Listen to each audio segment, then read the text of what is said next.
وصحبه ومن اهتدى بهداه. نحمده تعالى أن أنزل القرآن هداية للناس، أنزله بلسان عربي مبين، وجعله معجزة وآية لنبينا عليه الصلاة والسلام، تحدى به العرب والعجم والناس أجمعين.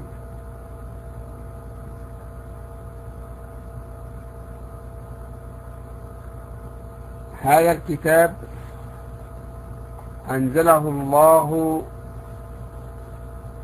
على صفة معينة،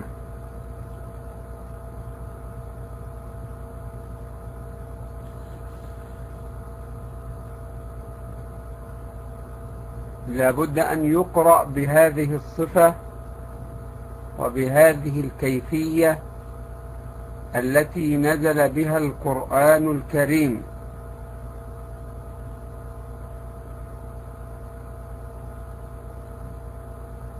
ولما اختلط العرب بالعجم وعوجت ألسن بعض الناس ووقع الزلل والخطأ في حروف وكلمات القرآن الكريم من بعض المتعلمين أو المبتدئين،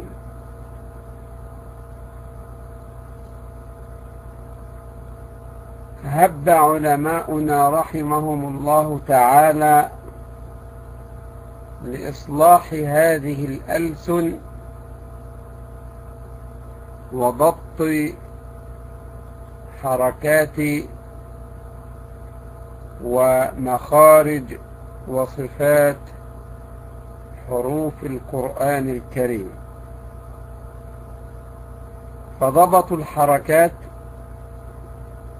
وقوموا عوج الألسن من عدوى اللكنة التي وقعت لبعض المبتدئين.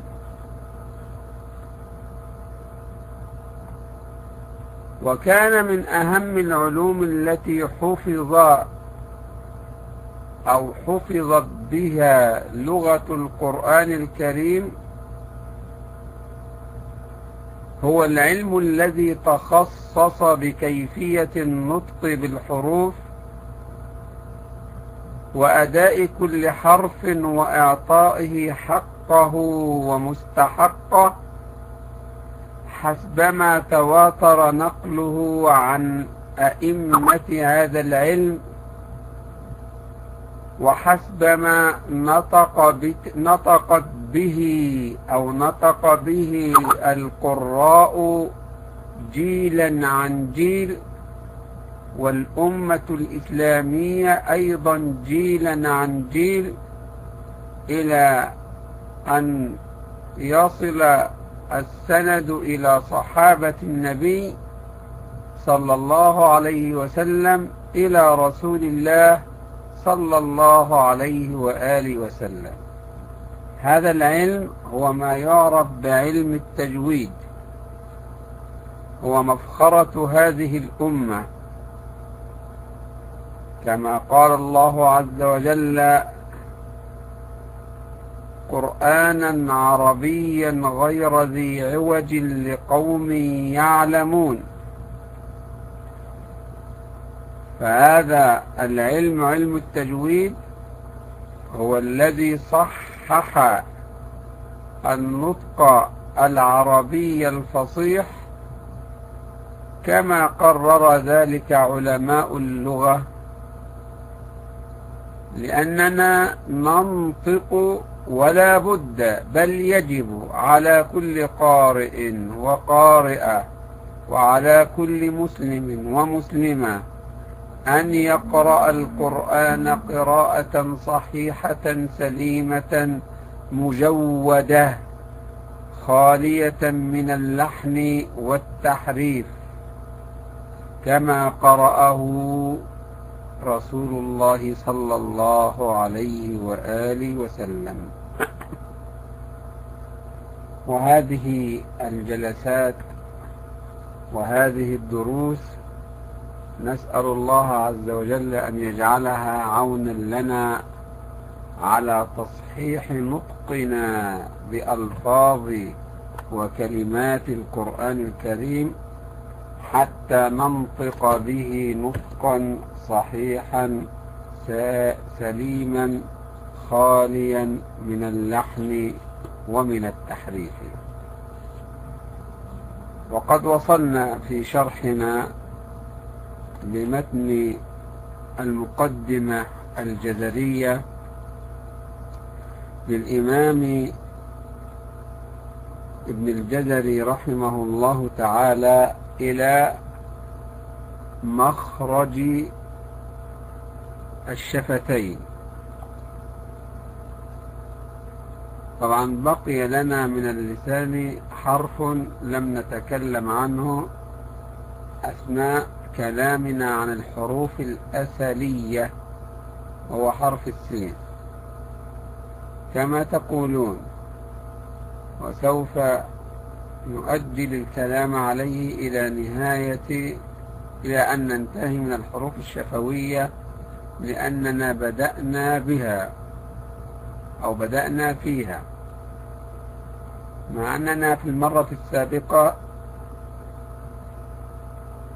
سألت أين وصلنا، فكانت الإجابة أننا انتهينا من الحروف الأسلية، واتضح بعد ذلك أنه بقي معنا حرف السين. المهم إن شاء الله نكمل ما بدأناه من الحروف الشفوية، ثم بعد ذلك نكمل نأتي على حرف السين إن شاء الله. طيب عرفنا بأن الشفتان مخرج عام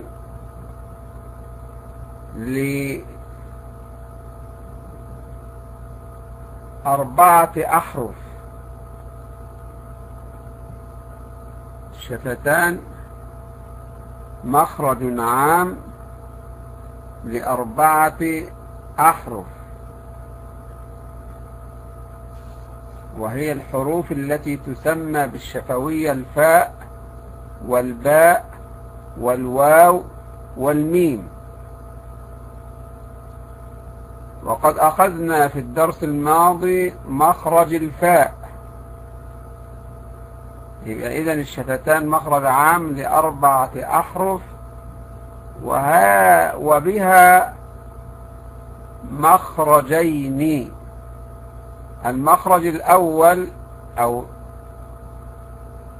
هو مخرج الفاء، وعرفنا مخرج حرف الفاء من أين يخرج وكيفية النطق الصحيح بحرف الفاء والصفات التي يتصف بها هذا الحرف. فعرفنا بأنه يخرج من بطن الشفة السفلى وأطراف الثنايا العليا. هذا مخرج إيش؟ الفاء، من بطن الشفة السفلى وأطراف الثنايا العليا. وأحد يكتب يكون أحسن.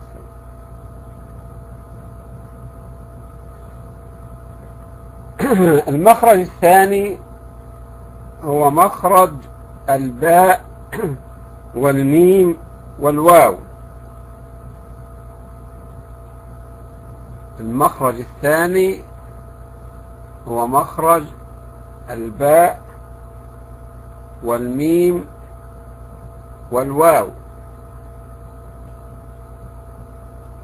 الباء تخرج أيضا من بين الشفتين معا، ولكن حالة إطباقهما بقوة من جهة داخل الفم.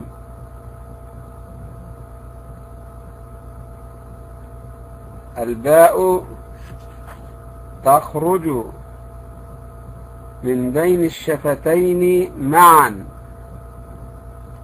حالة إطباقهما بقوة من جهة داخل الفم.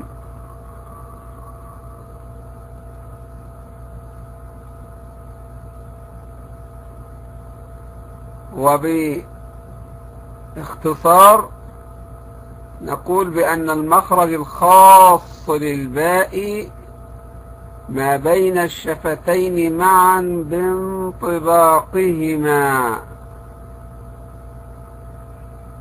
بانطباقهما. هذا هو مخرج حرف الباء. والانطباق يكون انطباقا قويا.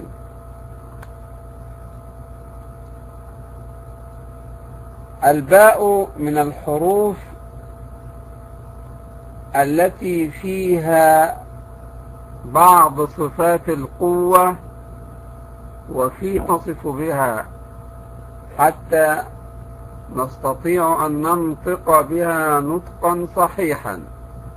فبعد أن عرفنا من أين تخرج أو من أين يخرج حرف الباء من بين الشفتين معا بانطباقهما انطباقا قويا، فنقول أب.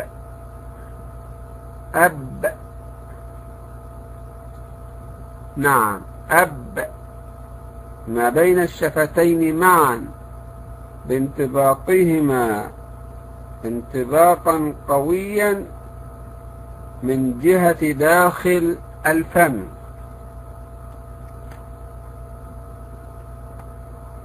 أهم الصفات أو الصفات عموما التي يتصف بها حرف الباء: أولا صفة الشدة. الباء حرف شديد، حرف شديد. ومعنى الشدة أنه لا يجري معه الصوت عند نطقنا بهذا الحرف، لا يجري معنا الصوت عند نطقنا بهذا الحرف، فنقول أب.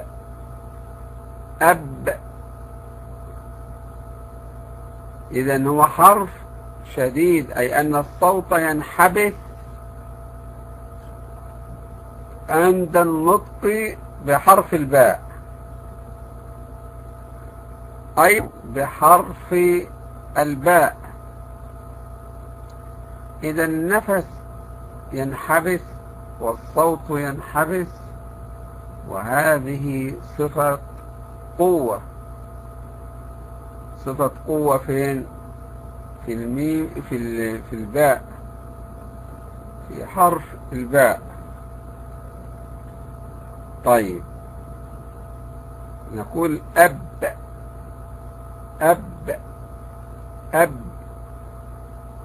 نعم. ثالثا، هذا الحرف حرف الباء حرف مستفل. حرف مستفل. ومعنى مستفل أي أننا عند نطقنا بحرف الباء نجد أن اللسان ينزل وينخفض إلى قاع الفم، لا يرتفع إلى أعلى، بل ينخفض إلى أسفل إلى قاع الفم. وهذه صفة ضعف.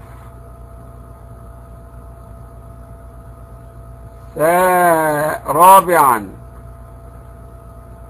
حرف الباء من الحروف المنفتحة يتصف بصفة الانفتاح. ومعنى الانفتاح افتراق اللسان عن سقف الحنك عند النطق بالحرف، أي ابتعاد اللسان، يبتعد اللسان عن سقف الحنك عند النطق بهذا الحرف المنفتح، وهذه أيضا صفة ضعف. من الصفات التي يتصف بها هذا الحرف أيضا أنه حرف مزلق. حرف ايش؟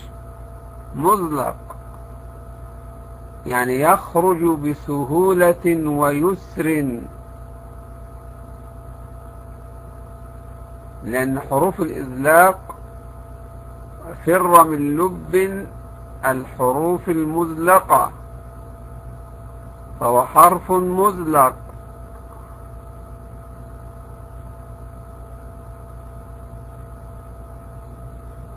طيب، هو طبعا لا يترتب على الإزلاق أو على الإصمات شيء، ولكن ذكر أهل العلم هاتين الصفتين لبيان مع الحروف التي تتصف بهذه الصفة أو بهذه الصفة التي ضدها. أما من الناحية التجويدية فلا يترتب عليه شيء. الصفة السادسة من صفات حرف الباء هي صفة القلقلة. هي صفة القلقلة. فحرف الباء من الحروف التي تتصف بصفة القلقلة، والحروف المقلقلة هي مجموعة في قولهم قطب جد. هذه الحروف هي حروف القلقلة. طيب، ما معنى القلقلة؟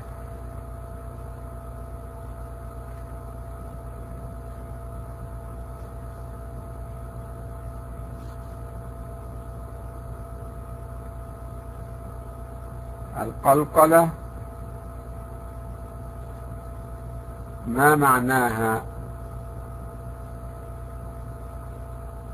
معناها اضطراب الصوت عند النطق بالحرف حتى يسمع له نبرة قوية.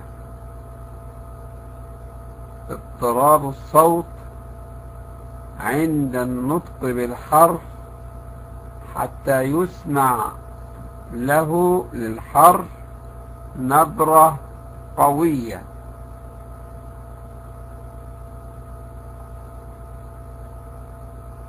طبعا الحروف المقلقلة غالبا تكون حروف مجهورة شديدة، أي ينحبس فيها النفس والصوت. فلما اجتمع هذان الأمران في الحروف المقلقلة كان لابد من صفة تيسر وتسهل خروج الحرف أو صوت الحرف، فجاءت صفة القلقلة لبيانها وإظهارها وإيضاحها. فحرف الباء من الحروف المقلقلة. طيب، عرفنا صفات حرف الباء، أهم الصفات التي يتصف بها هذا الحرف، وعرفنا من أين يخرج حرف الباء. نريد أن نتعرف على بعض الأخطاء التي يقع فيها البعض عند النطق بحرف الباء، أو بعض التنبيهات على حرف الباء. مما يجب على القارئ والقارئة عند النطق بحرف الباء أن يبين ما فيها من الشدة والجهر والترقيق، لا سيما إذا كان بعد حرف الباء حرف خفي،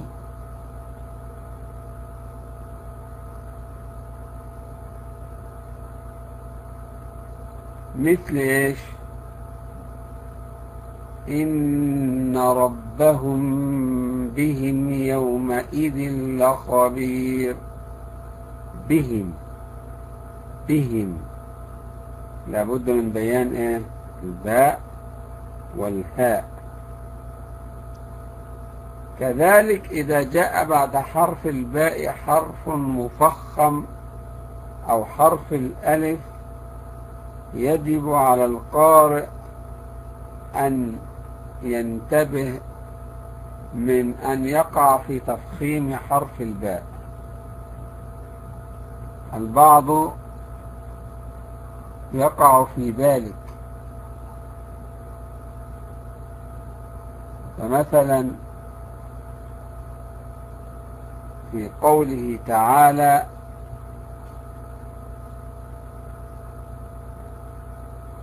ويريد الشيطان أن يوقع بينكم العداوة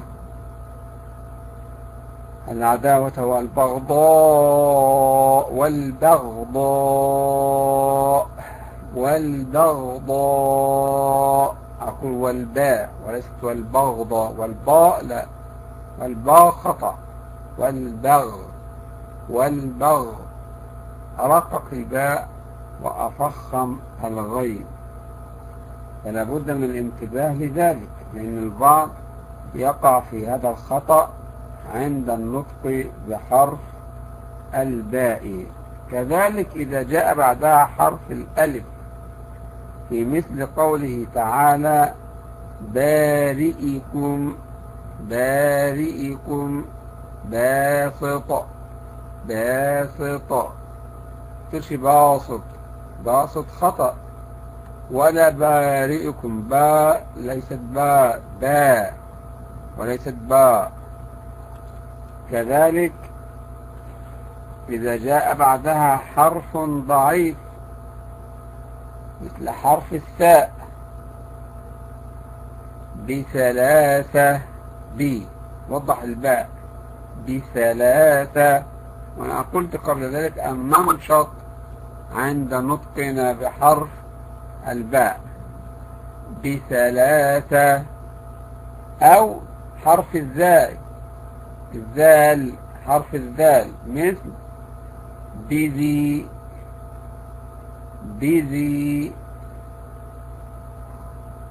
وبذي القربى،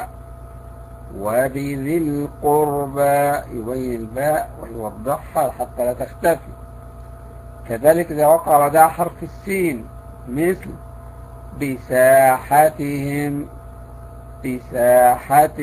لا تقل بساحتهم، أين الباء؟ لكن بساحتهم، لأنها حرف شديد مجهور، حرف شديد إيش؟ مجهور، فلا بد من بيانها وإظهارها ووضوحها. كذلك إذا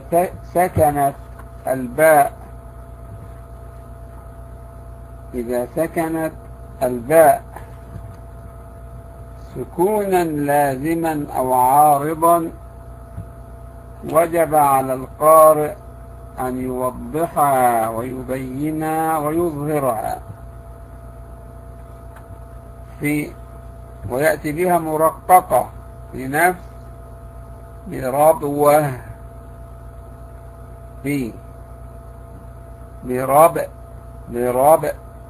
بربوة.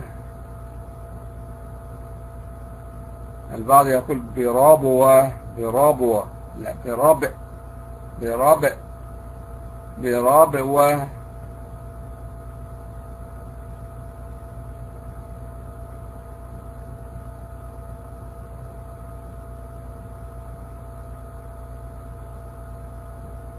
نعم. كذلك في مثل قوله تعالى فإذا فرغت فانصب يبينه أيضا مقلقلة.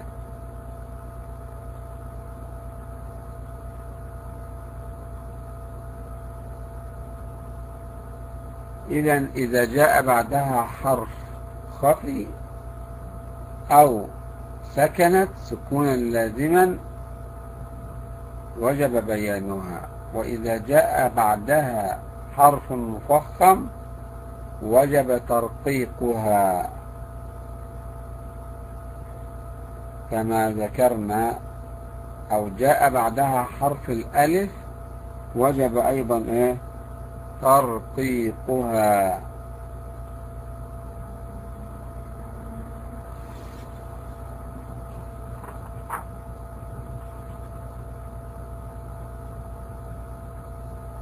طيب،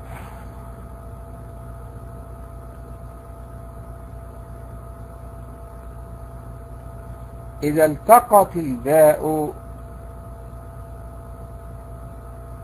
مع الباء وكانت الأولى ساكنة والثانية متحركة، فما حكمها؟ تضغم إضغام مثلين صغير. تضغم إضغام مثلين صغير،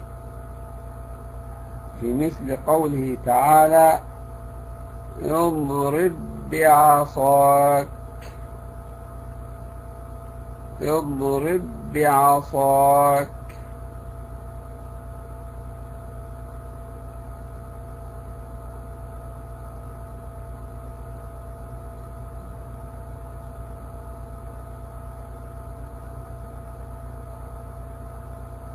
نعم.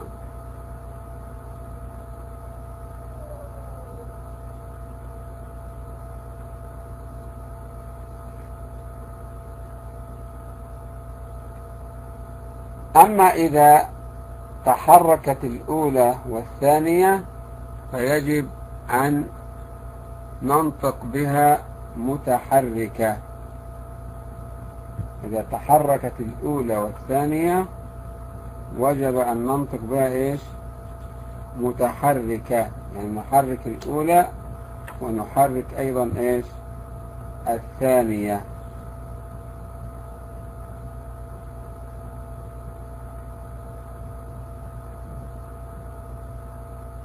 زي مثلا سببا فأتبع سببا،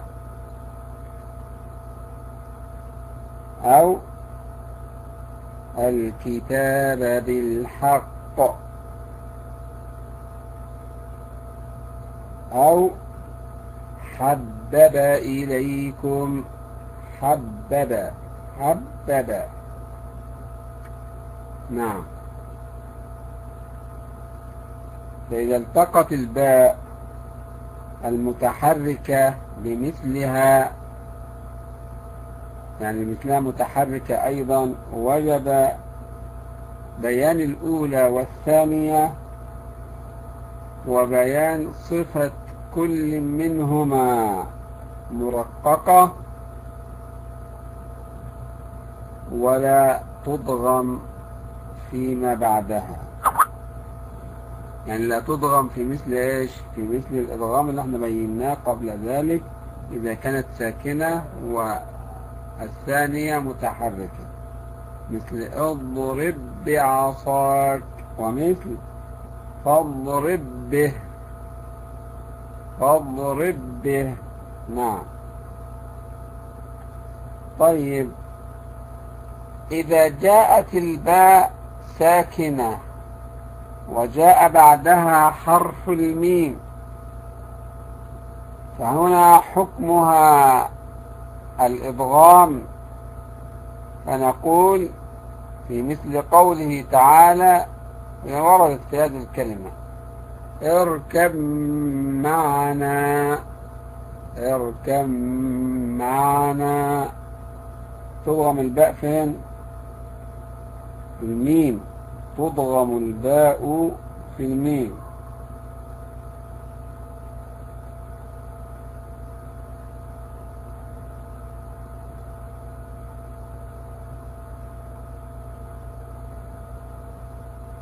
طيب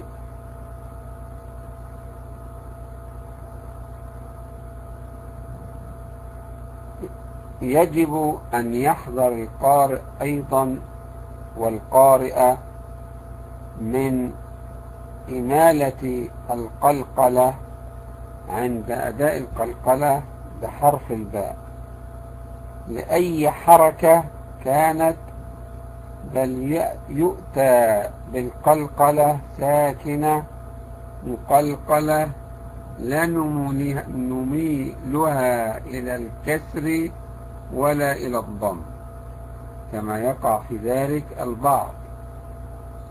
نعم. يبقى نميلها إلى إيش؟ لا نميلها لا إلى الكسر ولا إلى الضم، بل نأتي بها ساكنة مقلقلة.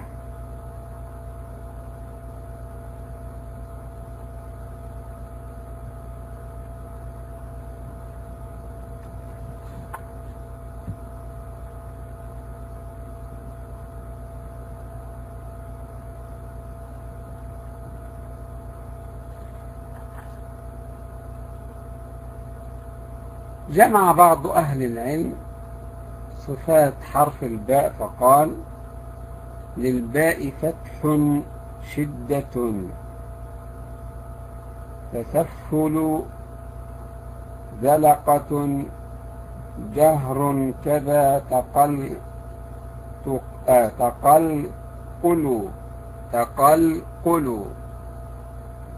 للباء فتح شدة تسفل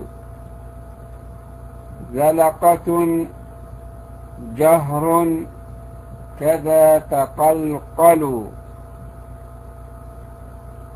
مرة ثالثة للباء فتح شدة تسفل زلقة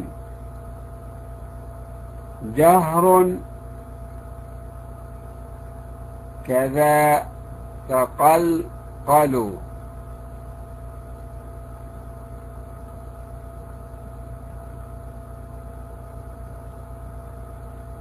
نعم. إذن أهم اللحون التي يجب أن ننتبه لها عند نطقنا بحرف الباء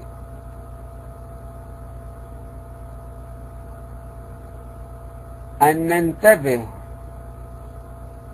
إلى أن نضغمها، ألا ندغمها، يعني البعض لا يضغمها، وإن كانت في بعض الروايات أيضا لا تضغم في مثل قوله تعالى اركب معنا، يقول اركب معنا، يقلقل الباء ولا يضغمها. ولكن الوجه الآخر هو الإدغام وهو اركب معنا، وهذا يقرأ به هكذا حفص رحمه الله تعالى. طيب. أما إذا جاء بعدها باء مثيل لها فنحذر أيضا من عدم إضغام الباء مع الباء، في مثل قوله تعالى اضرب بعصاك، اضرب بعصاك. فإيش نضغم الأولى فين؟ في الثانية. وفي مثل قوله تعالى أيضا إيش فاضرب به، فاضرب به، فتضغم الباء الأولى في الباء إيش الثانية. نعم. كذلك البعض لا يبينها ولا يظهرها إذا تطرفت وسكنت أو شددت أو توالت عليها الحركات، في مثل إيش وتب علينا، وتب علينا. هذا وآية، شوف هنا تحتاج إلى عناية شديدة، يجب أن ننتبه لها. كذلك في مثل إيش إذ، نعم، إذ أبق إلى الفلك المشحون. هنا متحركة ولكن الحركات كلها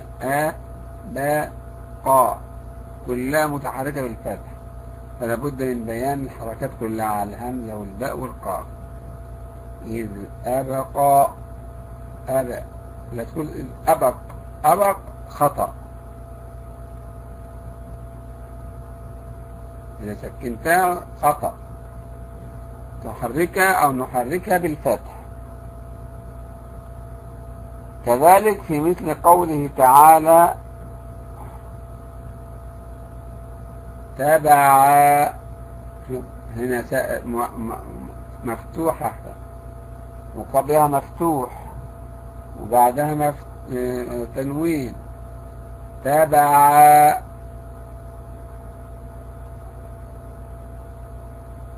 هذه أيضا من الأشياء التي يجب أن ننتبه لها. سببا، سببا،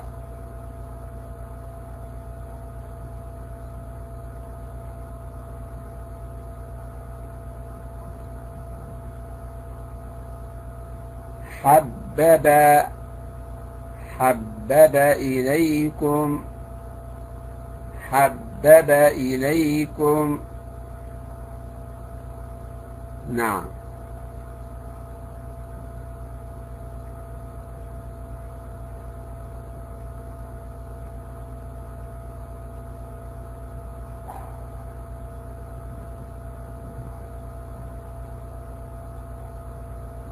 طيب،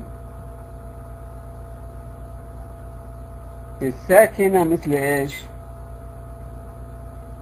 ربوة، ربوة، لا تكون رابي، لا ربوة، لا خطأ، لابد من تسكين الباء. قالتها. كذلك أبواب، أبواب.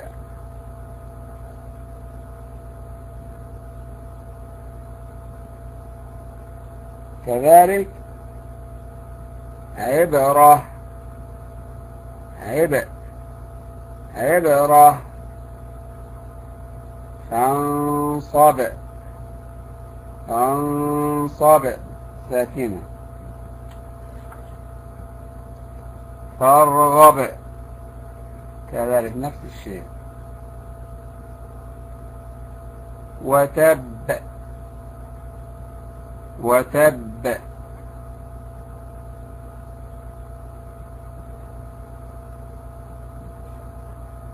هذه كلها ننتبه لها.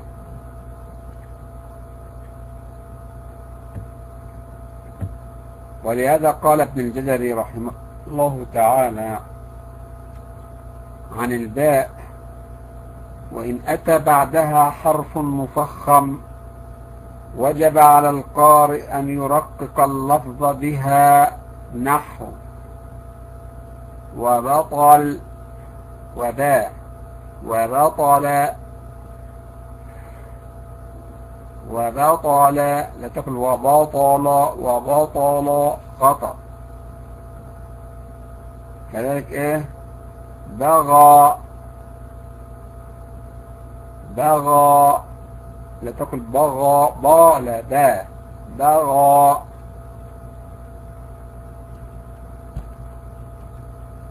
كذلك في مثل وبصلها وباء وباء وباء وبصلها.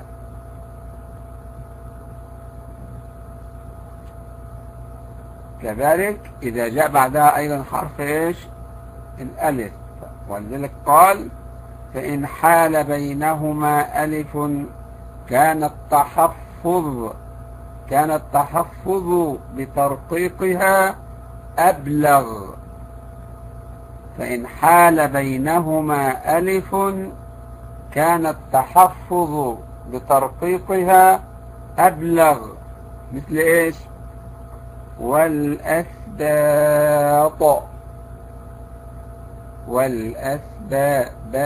باط، هذا كل باط، خطأ.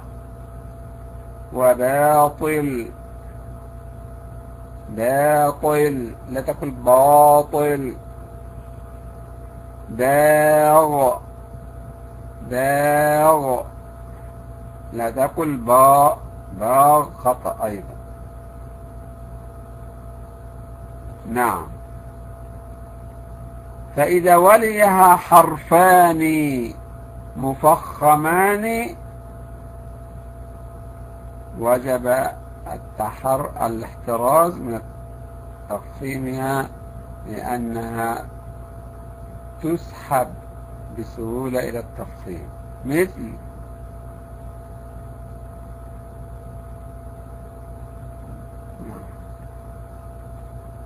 فإذا برق البصر، برق البصر، البصر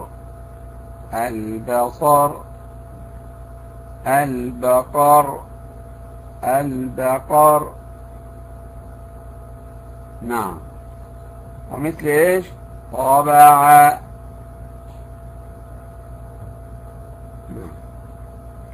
ايضا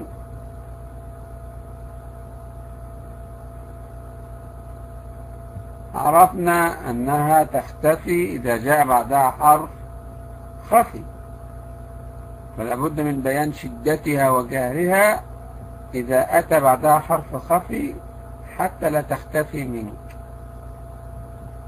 مثل بهم، به، نعم. بالغ، نعم. باسط، في هذه كلها لابد ايش من بيانها. بساحتهم، بثلاثة، بذي، وبذي القربى، هذا كلها باء برق باطل بهم بذي. فاحرص على الشدة والجهر الذي فيها، وفي الجيم كحب الصبر، ربوة الجثة وحد الفجر. نعم.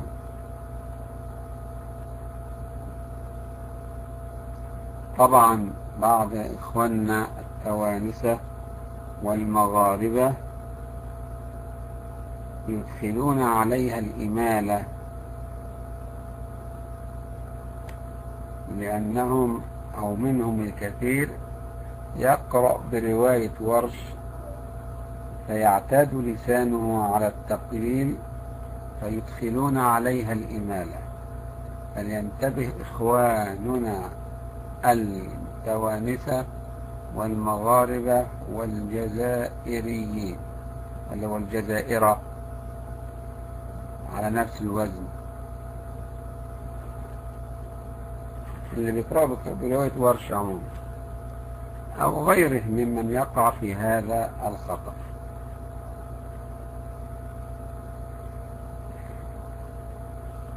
يقع في الإمالة، يعني يقول مثلا إيه، لما يقول باطل يقول باطل، يريد أن يبالغ في التقليد في الترقيق، فيقع في الإمالة أو في التقليل، مثل باسط يقول باسط باسط، هذا خطأ. باطل يقول باطل، هذا أيضا خطأ.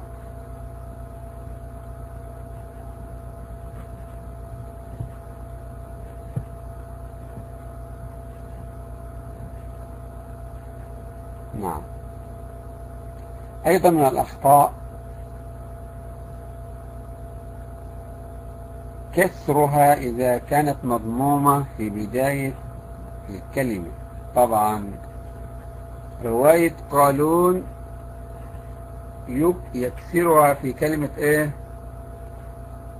بيوت، يقول بيوت، هذا صحيح، من يقرأ قالون يكسرها. أما حفص لا، وورش لا، ورش يضمها وحفص يضمها، فيقولان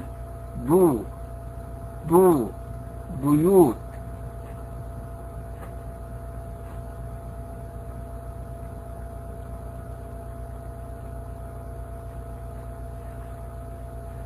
لأن اللسان يسهل عليه الابتداء بها مكسورة، ويصعب عليه الابتداء بها مضمومة.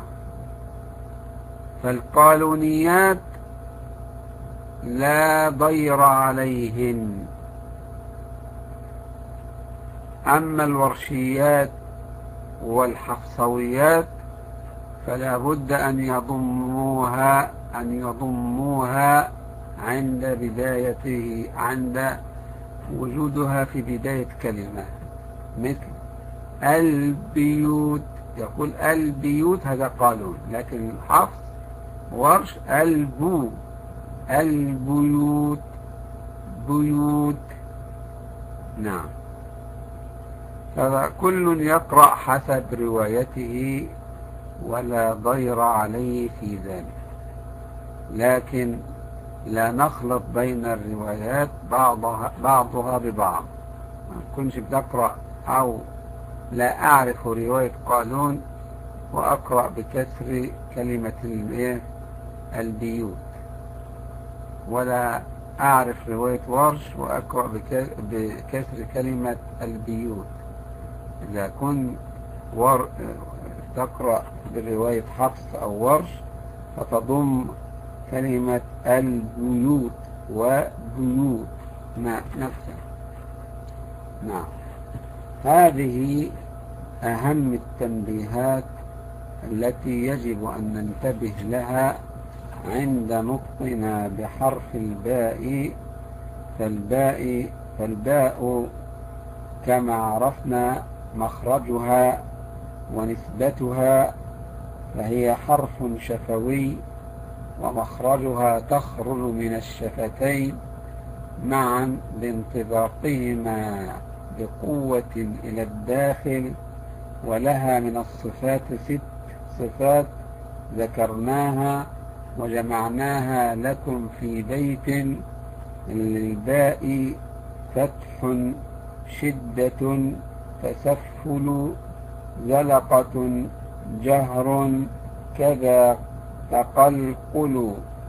هذه هي صفات حرف الباء، وعرفنا أهم التنبيهات فيها وأهم اللحون التي يقع فيها البعض. وأيضا نحذر من أن نخرجها ممزوجة بحرف الفاء كما يفعله بعض الأعاجم أو من في لغتهم لكنة ويخلطونها ويمزجونها بحرف الفاء.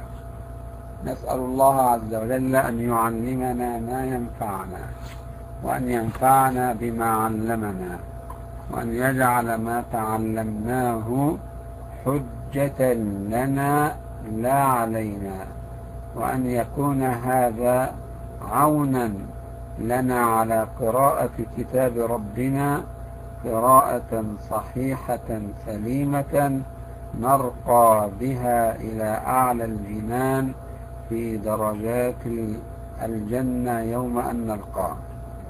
نعم. وصلى الله وسلم على نبينا محمد وعلى آله وصحبه وسلم.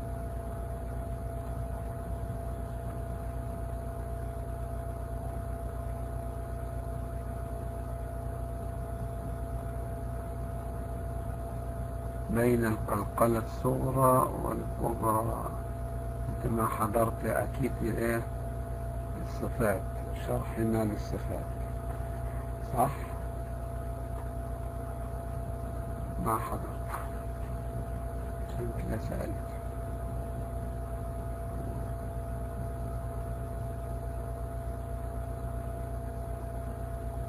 عموما القلقلة قال عنها ابن الجزري: وبينا مقلقلا إن سكنا، وإن يكن في الوقف كان أبينا. وهذا ما اختاره بعض المحققين والعلماء، أن القلقلة على مرتبتين: إذا كانت ساكنة في وسط الكلمة، وإذا كانت ساكنة في نهاية الكلمة، سواء كانت مخففة أو مشددة.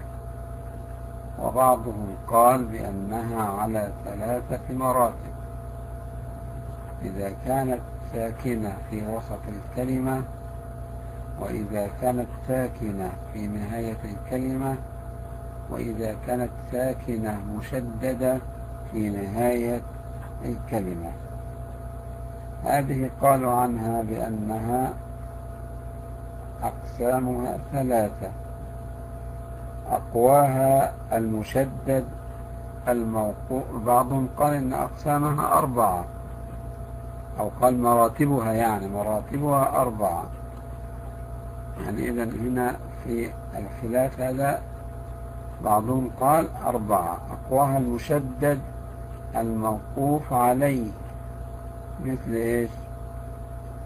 الحق.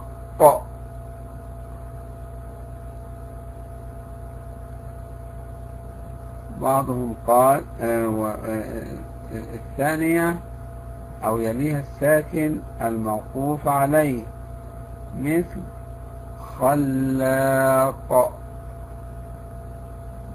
وبعضهم قال الساكن الموصول، مثل لا أقسم بهذا البلد. وبعضهم قال المحرك الموصول، مثل المتقين. المتقين. هذا من ذكروا مراتبها. الثاني اللي قالوا 3 حاشوا هذا المحرك، فأصبحت كام؟ 3. اللي قالوا 2 قالوا الساكن الموصول والساكن الموقوف عليه، سواء كان مخففا أو مشددا، في مثل الحق وخلاق. فقالوا بأن القلقلة تكون في المشدد للحرف هون،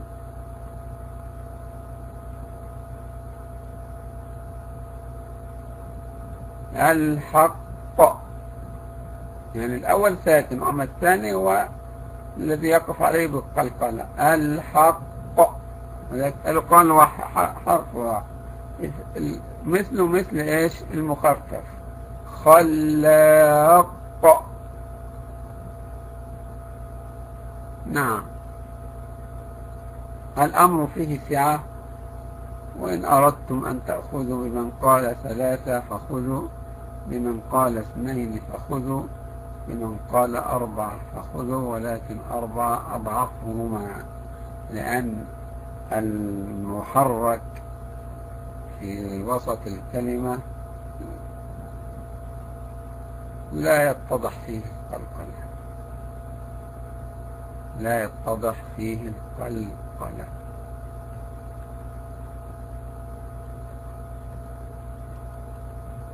وكذلك قال العلماء بأن أعلى القلقلة يكون في الطاء، وأوسطها يكون في الجيم، وأدناها يكون في القاف والدال والباء.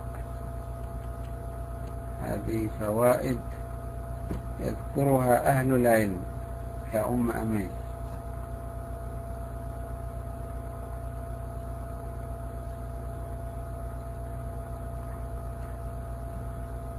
أما من يقول بأنها تكون قريبة من الفتح إذا كانت مفتوحة، أو قريبة من الكسر إذا كانت مكسورة، أو قريبة من الضم إن كانت مضمومة، هذا يقول به البعض، ولكن الراجح أنها ساكنة مقلقلة ليست قريبة لهذا أو لهذا أو لهذا، وإنما هي صفة تختص بها حال سكونها، فلا نميل بها إلى الكسر ولا نميل بها إلى الضم، وإنما ننطقها ساكنة. أق أق أق أط أط أب.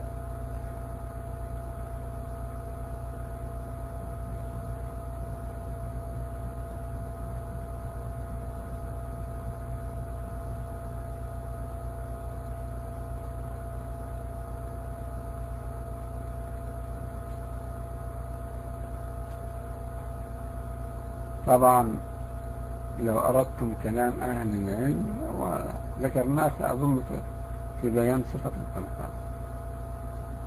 المهم أننا تقلقل على هذه الصفة، لا نميل بها إلى حركة، وإنما ننطق بها ساكنة، وإن أو الفم الصوت يضطرب عند النطق بها ويحدث هذه الصفة، وهي صفة القلقلة. هذا، وصلى الله وسلم وبارك على نبينا محمد وعلى آله وصحبه.